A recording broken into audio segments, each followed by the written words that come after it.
برادران اسلام، حاضرین کرام، پسِ پردہ سننے والی خواتین اسلام، اللہ تبارک و تعالیٰ کی توفیق خاص اور آج تمامی کے خلوص کی برکت سے بھی آپ کے سامنے قرآن مقدس کا ایک حصہ تلاوت کیا ہے، اور امام الانبیاء محبوب کبریٰ حضرت محمد رسول اللہ صلی اللہ علیہ وسلم کے فرامین مبارکہ میں سے ایک فرمان کے پیش کرنے کی سعادت حاصل کی ہے۔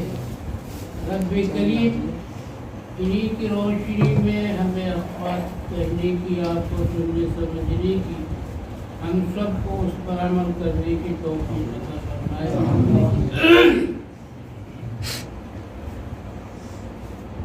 اس مقام اور جگہ سے کہ جس جگہ کو دنیا والے سارے ہی انسان، مسلمان ہوں غیر مسلم ہوں، سبھی مدینہ طیبہ کا نام سے جانتے اور پہچانتے ہیں۔ آج کی گفتگو وہیں سے شروع کی جا رہی ہے، اور کہنے والے نے بات اس سرزمین کے متعلق وہ کہی ہے، دکھا دے یا الہی وہ مدینہ کیسی بستی ہے، دکھا دے یا الہی وہ مدینہ کیسی بستی ہے جہاں پر رات دن مولا کی رحمت برستی ہے۔ وہی سرزمین ہے اور وہ مسجد ہے جس کو مسجد نبوی کہا جاتا ہے۔ اس مسجد کے اندر ایک عاشق رسول اور صحابی رسول، جن کو صحابہ کے درمیان میں استاد اور قاری کہا جاتا تھا، وہ ہے حضرت ابی بن کعب رضی اللہ تعالیٰ عنہ۔ اس سے اتفاق ہے قرآن کریم کی تلاوت ہو رہی ہے، اسی دوران آقا علیہ الصلوۃ والسلام تشریف لے آئے، ان کے پاس سے گزر رہے تھے کہ کھڑے ہو کے سننے لگے۔ جیسے ہی آپ کا کھڑا ہونا تھا کہ ابی بن کعب رضی اللہ تعالیٰ عنہ خاموش ہو گئے۔ جیسے ہی یہ خاموش ہوئے تو آقا علیہ الصلوۃ والسلام نے فرمایا پڑھو، رک کیوں گئے؟ کہنے لگے کہ آپ کے سامنے میرا پڑھنا، قرآن آپ کے اوپر نازل ہوا ہے، اترا ہے، اب میں پڑھوں ایسا لگوں گا جیسے کہ سورج کو چراغ دکھا دے۔ آقا علیہ الصلوۃ والسلام کا اصرار بڑا نہیں، بھائی پڑھو، مجھے یہی حکم دیا گیا ہے کہ آپ کے پاس کھڑا ہو جاؤں اور سنوں۔ ابی بن کعب رمز شناس صحابی سے سمجھ گئے کہ یہ اپنی طرف سے نہیں، لگتا ہے کہ اوپر سے آرڈر ہوا ہے۔ پوچھ لیا، کہنے لگے کیا یہ جو اصرار آپ فرما رہے ہیں، اس اصرار میں اللہ کا حکم شامل ہے؟ تو آقا علیہ الصلوۃ والسلام نے فرمایا کہ ہاں ہاں، رب العالمین کے حکم کی بنا پر ہی میں یہاں آیا ہوں۔ ابی بن کعب پڑھو، اللہ تعالیٰ یوں فرماتا ہے کہو ابی بن کعب سے کہ قرآن پڑھیں، اے محمد صلی اللہ علیہ وسلم آپ سنیں اور میں رب العالمین بھی سنوں گا۔ وہ مقدس کتاب ہے جس کو بھی آپ نے تراویح کے اندر پورا کیا ہے، جس کی شان میں یہ کہا گیا ہے اگر سننے والا خیال سے سنے تو ایک حرف کے اوپر 10 نیکیاں ملیں گی، 10 گناہ دھل جائیں گے، اور 10 درجے جنت میں بلند کر دیے جائیں گے۔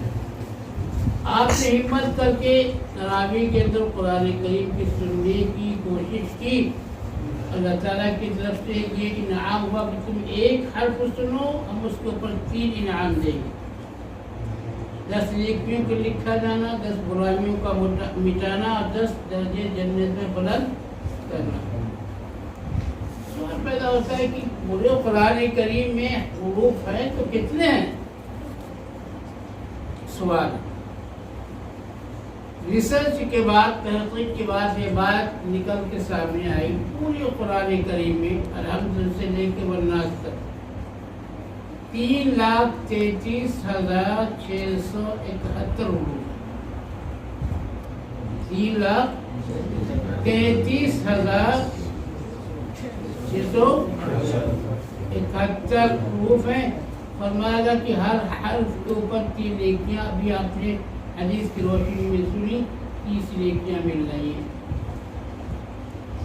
مجھے تو اس وقت تعجب ہونے لگا کہ جب ایک محدث کی نکتے کی بات دیکھی، کہنے لگے کہ وہ لکھتے ہیں اپنی کتاب میں ہر حرف کے اوپر یہ وعدہ ہے اللہ تعالیٰ کی طرف سے 30 نیکیوں کا ملنا، 30 برائیوں کا مٹنا، 30 درجوں کا بدل کرنا۔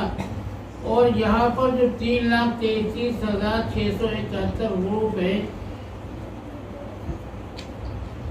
ان کو گڑا کیا جائے، ضرب دیا جائے، پھر اس کے بعد دیکھا جائے تو پتہ چلے گا کیا ہے۔ لیکن اس سے پہلے ایک بات اور ذہن میں رکھیں، ہر حرف پر یہ انعام ہے، اور انہوں نے یہ کہا کہ ہر حرف پر انعام ہے، اور میں لا اقول الف لام میم حرف بل الف حرف لام حرف میم حرف۔ میں نہیں کہتا کہ الف لام میم قاری صاحب یا حافظ صاحب پڑھیں تو ایک حرف ہے، نہیں، الف الگ ایک حرف ہے، لام الگ ایک حرف ہے، اور میم الگ ایک حرف ہے۔ تو صرف اور صرف الف لام میم حافظ صاحب کی زبان سے سنا آپ نے تراویح کے اندر، وہ جو بھی آپ نے سنا ہے 10 نیکیوں والا سلسلہ، اسی کی جوڑی 3 حرف ہو گئی ہے، تو 3 حرف ہونے کے بعد 30 نیکیاں مل گئی، 30 برائیاں مٹ گئی، اور 30 درجے جنت میں بلند ہو گئے۔ کتنی خوش قسمتی کی بات ہے۔ مفتی نے بیان کیا کہ الف آپ دیکھیں گے تو یہ الف اکیلا ایک حرف نہیں ہے، بلکہ یہ تو 3 حرفوں کا مجموعہ ہے۔ ایسے ہی لام ایک حرف نہیں ہے، یہ بھی 3 حرفوں کا مجموعہ ہے۔ ایسے ہی میم ایک حرف نہیں ہے، یہ بھی 3 حرفوں کا مجموعہ ہے۔ یہ سوال ہوا کہ کیسے کہا جائے کہ الف 3 حرفوں کا مجموعہ کیسے؟ تو یہ کہا جائے گا، ہمارے یہاں مسجد میں جو مدرسہ جن کا چھوٹا سا بچہ اگر اسے پکڑیں گے اور اس سے یہ کہیں گے بھائی بیٹا یہ بتاؤ الف کے ہجے کر کے تو دکھاؤ کیسے ہجے کیے جاتے ہیں، الف کے اور لام کے اور میم کے، تو چھوٹا سا بچہ یوں کہے گا حمزہ زبر آ لام پہ زیر لف الف، تو بھائی قاری ایسے ہی ہجے کرے گا نا، یوں کرے گا نا، یوں کہتے ہیں یہاں یوں ہی کرے گا ہجے۔ ایسے ہی لام الف زبر لام میم ساکن لام، ایسے وہ چھوٹا سا بچہ کہے گا میم یا زیر میم میم ساکن میم۔ تو الف میں 3 حروف کے جائے یا یوں کہ یہ الف جو ہے 3 حرفوں کو ملا کر کے بنا ہے،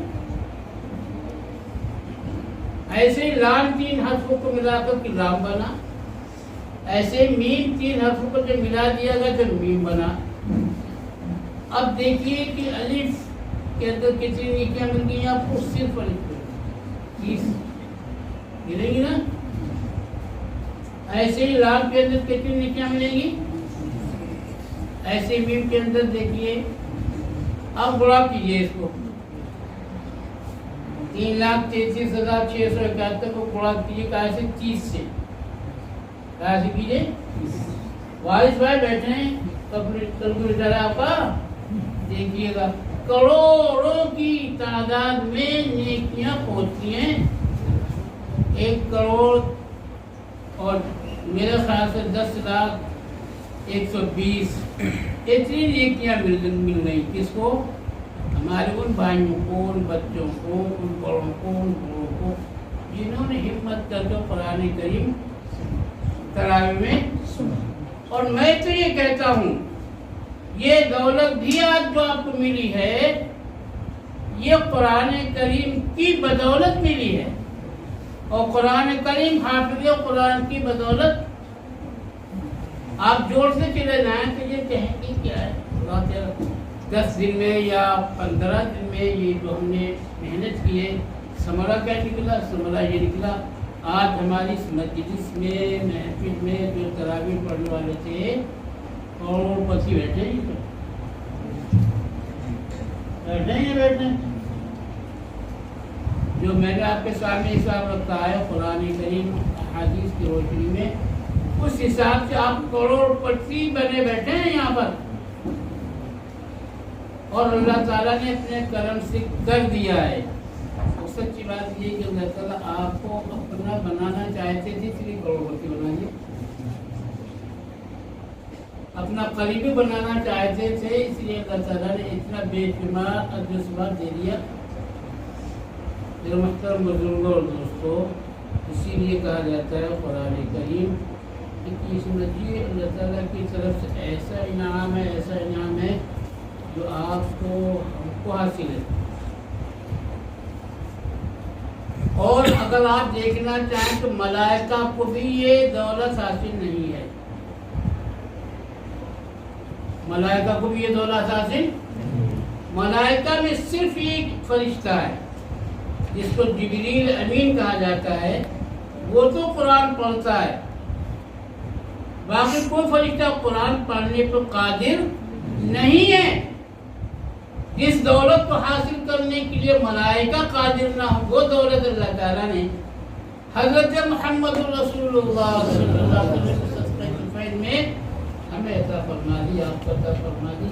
اللہ کی کرمی کی بات ہے، جبریل امین کے علاوہ کوئی فرشتہ۔ اسی لیے جب آپ یہاں قرآن پڑھتے ہیں تو یہ قرآن کی آواز یہاں سے فرش سے عرش پہ پہنچاتی، اور وہاں کے جو ملائکہ ہیں وہ آپ کی آواز کو سننے کے لیے بے چین اور بے قرار ہو جاتے ہیں۔ بخاری کی ایک روایت میں ایک بات لکھی ہے، وہ سنا کر کے بات ختم کی جائے۔ مسئلہ کہیں اور کبھی مسئلہ ہے، عبداللہ میاں کی کو بات یہ اسی تھی، آنا ہے، انہوں نے ایسا جملہ کہہ دیا جس کی بنا پر تمام پوسٹ پون کرنا پڑا۔ ہاں بھائی آنا ہے، کیا ہے؟ حضرت اسید بن حضیر رضی اللہ تعالیٰ عنہ صحابی رسول ہیں، تہجد کے وقت میں سورہ بقرہ کی تلاوت کرنے لگے اپنے گھر کی اس جگہ میں جہاں یہ ہمارے والد بھائی جانتے ہیں، بارہ کسی کہتے ہیں بھائی جہاں جانور باندھے جاتے ہیں نا، کیا کہتے ہیں، جو کہتے ہیں نا، وہاں کا ایک جانور جو سواری کا تھا، اونٹ ہو یا گھوڑا، یہ بندھا ہوا تھا، وہیں بیٹھ تلاوت ہو رہی تھی ان کے بیٹے بھی آیا پڑوس میں لیٹے ہوئے تھے، تھوڑی دیر تلاوت کرتے رہے تو معاملہ خاموشی کے ساتھ رہا۔ جب تلاوت کو کچھ وقت گزر گیا تو گھوڑا یا اونٹ اپنی جگہ سے بھٹکنے لگا، یعنی جو بندھی ہوئی جہاں بندھا ہوا تھا وہاں سے چھڑانے کی کوشش کرنے لگا۔ تو اس کے نیچے ہے کیا، کوئی کیڑا ہے، مکوڑا ہے، کیا بات ہے، ایسے کیوں حرکت ہو رہی؟ دیکھا تو فرض تو ٹھیک ہے، کوئی کیڑا وڑا نہیں ہے، پڑھنے لگے۔ تھوڑی دیر بعد پھر وہی کیفیت پیدا ہو گئی۔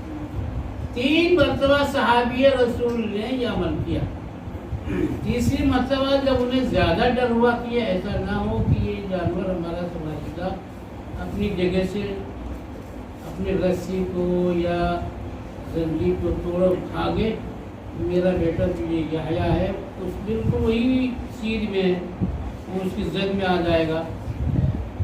تلاوت بند کر دی، پڑھ رہے تھے تلاوت کو قرآن کریم کو دیکھ دیکھ کے بھی۔ قرآن کریم جب کوئی پڑھتا ہے تو 2 عبادتیں کرتا ہے،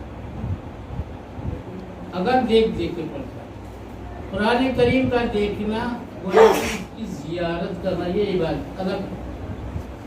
قرآن کریم کو دیکھنا جس کو ہم زیارت قرآن کہتے ہیں، یہ الگ عبادت ہے، اور پڑھنا الگ عبادت ہے۔ دو عبادتیں آپ ایک ساتھ کرتے ہیں ماشاءاللہ. آپ کے ذہن میں بات نہیں تھی، اب سے ذہن میں بٹھائیے. جب بھی قرآن کریم پڑھنے بیٹھے تو اس سے پہلے ذہن بنائے کہ میں دو عبادتیں ایک ساتھ کرنے جا رہا ہوں. اسی لیے مفسرین فرماتے ہیں اچھا پکا حافظ ہو لیکن دیکھ دیکھ کے ایک مرتبہ قرآن کریم کا پڑھنا زیادہ ثواب رکھتا ہے. زیارت کا ثواب ملے گا اور ایک تلاوت کا ثواب ملے گا. تو قرآن سے دیکھا تو وہ تلاوت بند کرنے کے قرآن بند کر دیا، اس کے بعد پھر ایسے تھے اور ایسے دیکھنے لگے اوپر چھت کی طرف جیسے آسمان. انہیں نظر آیا کہ ایک ابر کا ٹکڑا ہے، اس کے اندر بہت ساری روشنیاں ہو رہی ہیں اس موم بتی کے لگی، جگمگ جگمگ وہ ٹکڑا ہو رہا.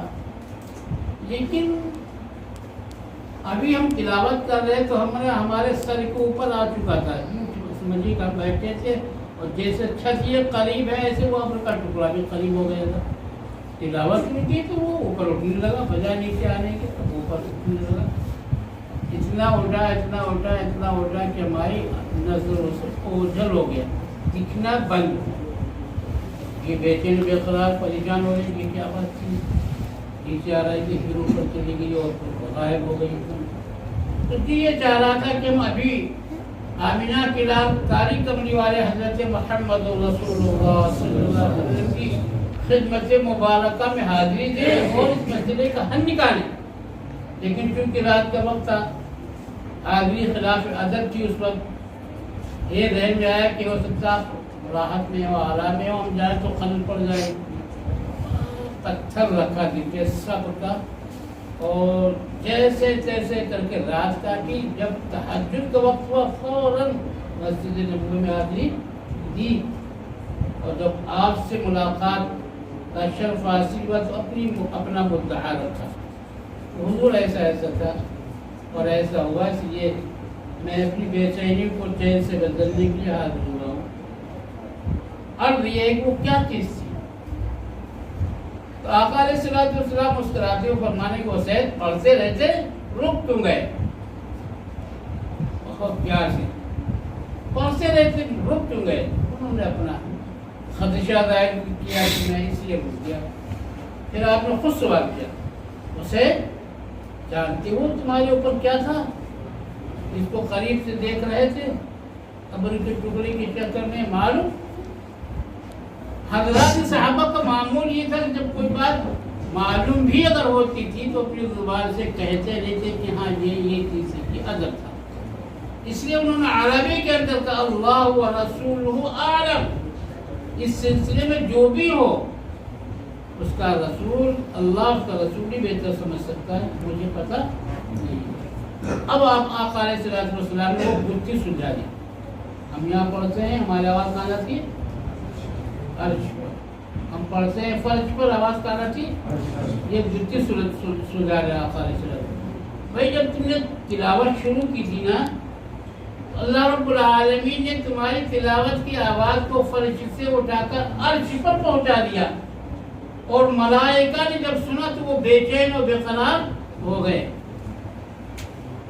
چونکہ ان کو قرآن کریم کے پڑھنے پر قدرت نہیں ہے، اس لیے ضروری ہوا کہ ان کے دل کے اندر کی جو بڑاس ہے وہ نکلے. کیسے نکلے؟ وہاں جہاں جو پڑھنے والا ہے. اس لیے فرمایا آقا علیہ الصلوۃ والسلام نے کہ یہ ملائکہ رحمت تھے جو ابر کی شکل میں تم کو نظر آ رہے تھے، ملائکہ رحمت تھے. فرمایا خدا کی قسم اگر تو اسی طرح تلاوت کرتا رہتا جیسا کہ کر رہا تھا تو یہ آنے والے رحمت کے فرشتے تیرے ارد گرد آ کے بیٹھ جاتے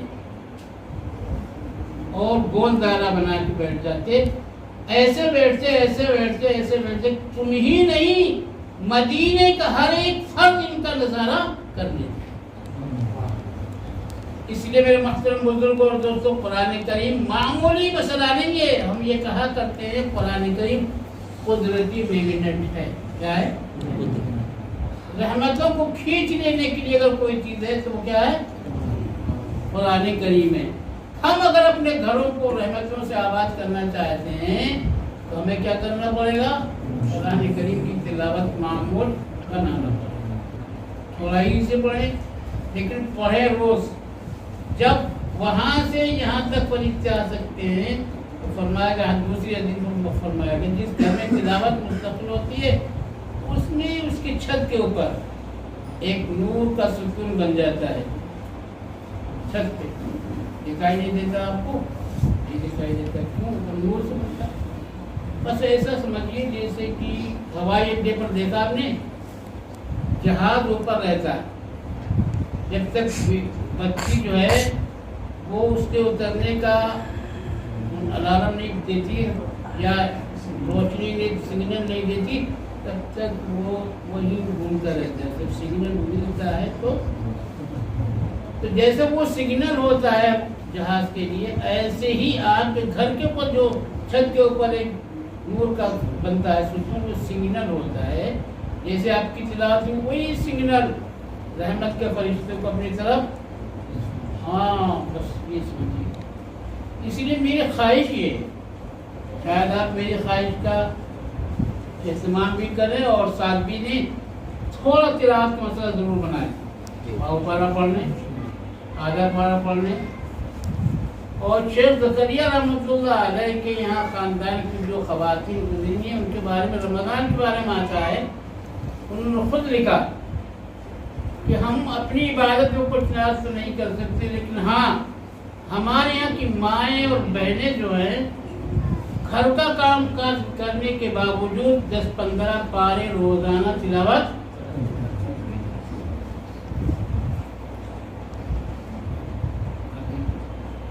اور تو اور اللہ کی پیاری چہیتی بیٹی فاطمہ الزہرا رضی اللہ تعالیٰ عنہا سردی کی لمبی راتوں میں سے ایک رات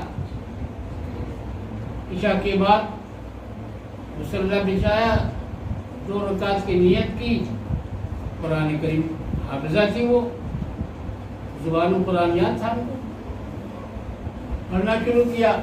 ان کا پڑھنا بھائی کیسا ہوگا؟ اللہ اکبر. پڑھ رہی تھی، لذت لے رہی تھی، پڑھ رہی تھی، لذت لے رہی تھی. اتنی لذت محسوس ہوئی انہیں، اتنی لذت محسوس ہوئی کہ جی ہی نہیں چاہ رہا تھا کہ قرآن کریم کو پڑھنا بند کریں یا نماز کو مکمل کریں. پڑھتے پڑھتے پڑھتے پڑھتے رات کا خاصا حصہ گزر گیا. جب صبح صادق ہونے کو ہوئی تو سلام پھیرا، اور سلام پھیرنے کے بعد دیکھا تو رونے لگی. اللہ کی رونے، ہائے ابھی تو میری خواہش بھی پوری نہیں ہو پائی، رات اتنی چھوٹی ہو گئی، قرآن مکمل نہیں کر سکے اور رات مکمل ہو گئی. اس لیے میرے محترم بزرگوں اور دوستوں، ہمیں یہ کتاب ایسی کتاب ہے کہ جس کے بارے میں اللہ رب العالمین نے خود بھی کہا میں سنوں گا. اور یہ آپ سوچیے کہ یہ قرآن کریم میں ایک سورت سورہ یاسین شریف، ایک سورت سورہ طٰہٰ. یہ جو سورتیں ہیں زمین اور آسمان کے بنائے جانے سے 1000 سال پہلے، اچھی طرح یاد رکھیے، زمین اور آسمان کے بنائے جانے سے 1000 سال پہلے کس نے پڑھا ہے؟ اس کو کس نے پڑھا ہے؟ اس کا سوال، اس کو جواب سنیں گے آپ تو حیرت میں پڑیں. کس نے پڑھا ہے؟ محدثین نے جواب دیا اس نے پڑھا ہے جس کو خالق کائنات کہا جاتا ہے. سب سے پہلے رب العالمین نے سورہ طٰہٰ، سورہ یاسین کی تلاوت اس نے کی، رب العالمین نے کی ہے. اور اس وقت سنا کس نے؟ ملائکہ نے سنا ہے. تلاوت اللہ کی ہوئی ہے، سنا کس نے؟ ملائکہ نے سنا. سننے کے بعد ملائکہ کی زبان پر بے ساختہ یہ بات آئی، خوشحالی ہو اس امت کے لیے جس امت کے اوپر یہ قرآن اتارا جائے گا.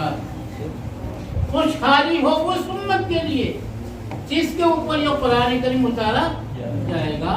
اور خوشحالی ہو ان دلوں کے لیے جو دل اس قرآن کریم کو اپنے اندر محفوظ کریں گے، یعنی یاد کریں. اور خوشحالی ہو ان زبانوں کے لیے جو زبانیں اس قرآن کریم کی تلاوت کریں گی.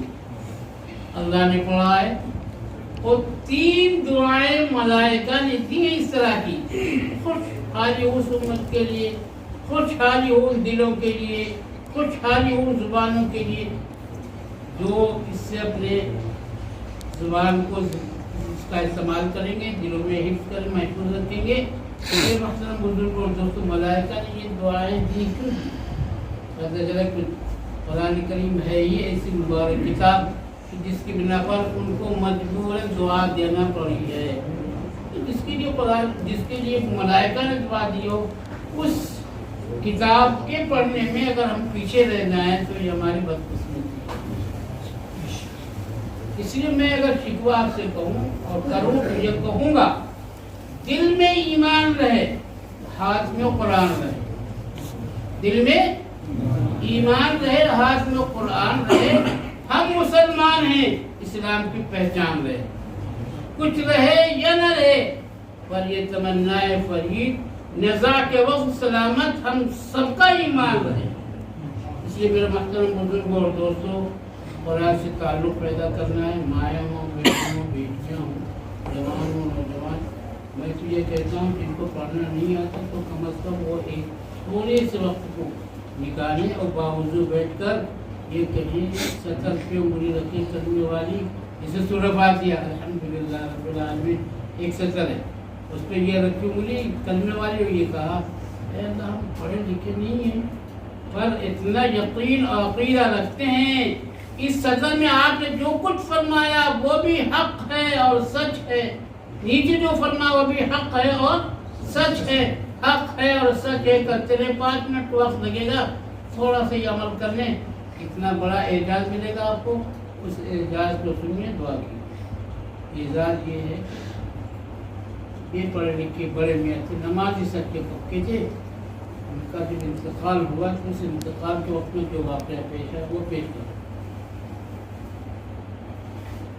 انتقال ہو گیا۔ انتقال کے بعد سب اعزاء قاری ان کو دفنانے کے لیے گئے، ایک نوجوان سا بچہ جو سرکاری ملازم تھا، ان کی عمر کا ہوا، ابھی اتنا نیچے، اس کی ڈائری جو تھی حاضری والی اس کے اوپر کی جیب میں تھی، وہ اتفاق سے گر گئے، اور اس آپا گرمی میں کچھ پتہ ہوتا چلا نہیں، جب گھر آئے تو دیکھا ڈائری نہیں ہے، تلاش کیا یہاں بھی نہیں ہے۔ اب جو دماغ تھا، مائنڈ، اس کی سوئی چلتے چلتے چلتے چلتے یہاں پر پہنچے، ہو نہ ہو قبر میں اترے تھے، جنازے کو جاننے کے لیے جھکے تھے، اس جھکنے میں تو کہیں نہیں گر گئی قبر کے اندر۔ اب وہ شک کی سور وہاں پر پہنچنے کے بعد بس وہیں پر رکی ہوئی کہ ہاں ایسا ہی ہوا، اب کیا کرنا ہے۔ کچھ دیر کے بعد جب مجمع چھٹ گیا، لوگ اپنے اپنے گھر، قبرستان خالی ہو گئے، سمجھ لیا بیچارہ اس کی ملازمت کی مسئلہ تھا، یہ پھر گیا قبر کے پاس، اور جانے کے بعد تھوڑا تھوڑا کر کے ہٹایا مٹی کو، اور ہٹانے کے بعد خبر ایک دم نور سے منور ہو رہی ہے، اتنی روشنی ہو رہی ہے جو اس کی پاکٹ کی وہ تھی ڈائری جو تھی وہ چمک گئی، وہ پڑی ہے، وہ جلدی سے اس کو اٹھایا، نکالنے کے بعد فوراً بند کر کے، اور بڑی تیز قدم کے ساتھ گھر میں آیا، بڑی بی سے پوچھا ہمارے لیے فلاں کیا کرتے تھے زندگی میں، ان کا کیا وتیرہ تھا، کیا حال تھا؟ ابھی تو کچھ نہیں، بے پڑھے لکھے آدمی، وہ بھی بے پڑھے لکھے، میں بھی بے پڑھی لکھی ہوں، نماز کے پابند تھے، آپ رہتے تھے، اور کچھ میرے علم میں نہیں۔ ہاں یہ جو چارپائی پڑی ہے نا، وہاں پر ایک تاپ بنا ہوا، اس میں کچھ رکھا ہے گتے کی طرح، اس کو میں نے دیکھا فجر کے بعد آتے تھے، یہ کہتے یہ بھی حق ہے، یہ بھی سچ ہے، یہ بھی حق ہے، یہ بھی سچ ہے، یہ بھی حق ہے، یہ کرتے رہتے تھے 10 مارک میں۔ پڑھا لکھا نوجوان تھا، ایسے دیکھا، وہ گتے کو دیکھ کر کے اب تم کو قرآن آیتیں لکھی ہوئی، قرآن آیات لکھی ہوئی ہیں، بس سمجھ گیا، ہو نہ ہو یہ اسی کا اکرام ہے، یہ اسی کا۔ جب بے پڑھا لکھا آدمی اللہ کے حروف کو اور اللہ کی آیات کو عقیدت کے ساتھ دیکھتا اور یہ کہتا ہے، محبت کا اظہار کرتا ہے، اللہ اس کا اظہار فرماتے ہیں، ایسا اس کی قبر کو نور سے بھر دیتے ہیں۔ اگر ہم بھی یہی کریں، جو خدا ان کے قبر کو منور کر سکتا ہے وہ ہمارے دلوں کو بھی منور کر سکتا ہے، اور پھر وہ کام جو ہمارے لیے مشکل ہے ان کو آسان بنا سکتا ہے، بنا سکتا نہیں بنا سکتا